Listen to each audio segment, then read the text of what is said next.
सध्या तापमानाचा पारा प्रचंड वाढला असून सूर्य अक्षरशः आग ओकतो. या वाढत्या तापमानाचा मनुष्यासह मुक्या प्राण्यांनाही मोठा फटका बसतो. मी सध्या माणिकडोह बिबट निवारण केंद्रात आलो असून या ठिकाणी आपण जर पाहिलं तर बिबट्यांना या वाढत्या तापमानाचा मोठा फटका बसतो. आपण विचार केला तर बिबट्याची स्किन ही सेन्सिटिव्ह असते आणि या वाढत्या तापमानामध्ये बिबट्याचे सुद्धा संरक्षण व्हावं यासाठी वन विभागाकडून या ठिकाणी स्प्रिंकलर लावण्यात आलेले आहे.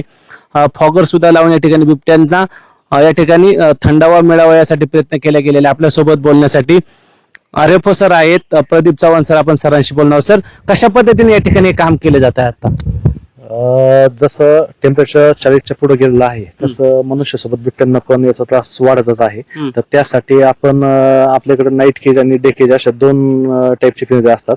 तर डे केज मध्ये दिवसभर बिबट राहत असल्याने आणि उन्हाचा त्याला फटका बसत असल्याने आपण त्या ठिकाणी आपण फॉगस बसवलेले आहे. बऱ्यापैकी आपण तुम्ही बघत असाल सगळ्या प्रत्येक केजला आपण फॉगस सिस्टीम बसवलेला आहे आणि तासाला ती फॉगस सिस्टीम आपण ऍक्टिव्हेट करतो आणि जसं फॉगस चालू होते तसं तिथं टेम्परेचर मध्ये लगेच एकदम बदल जाणवतो आणि थंडावा येतो. मग थंडावा आल्याने बिबट्यासाठी तो प्लस पॉईंट ठरत आहे सध्या. तसंच आपल्याकडे जे काही डॉक्टर आहेत त्या डॉक्टरांच्या माध्यमातून आपण बिबट्यांवर विशेष लक्ष देत आहे की जेणेकरून कोणता बिबट एखादा उन्हाचा काही जास्त वेगळा काय त्याला त्रास होऊ नये त्यासाठी आपण दक्षता घेत आहे. आणि प्लस सोबतच ज्या ठिकाणी आपले डेकेज आहे त्या सगळ्या ठिकाणी आपण झाडांचं प्रमाण वाढवलेलं आहे आणि त्या झाडांमुळे तिथं ग्रीनरी असल्यामुळे टेम्परेचर मध्ये कमी होण्यासाठी मदत होत आहे आपल्याला.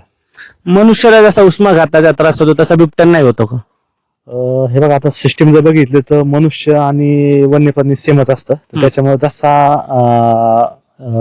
माणसाला होतो उष्माघाताचा तसा बिबट्याला पण होऊ शकतो. त्याच्यात शक्यता नाकात येत नाही. पण आपल्याकडे जे काही बिबट्या आहेत सगळे अजून सेफ आहे. अजून कुठेही तसं काही आढळलेलं नाही. पण तरी पण आपण लक्ष ठेवून आहे उन्हामुळे त्यांच्यावर सगळं.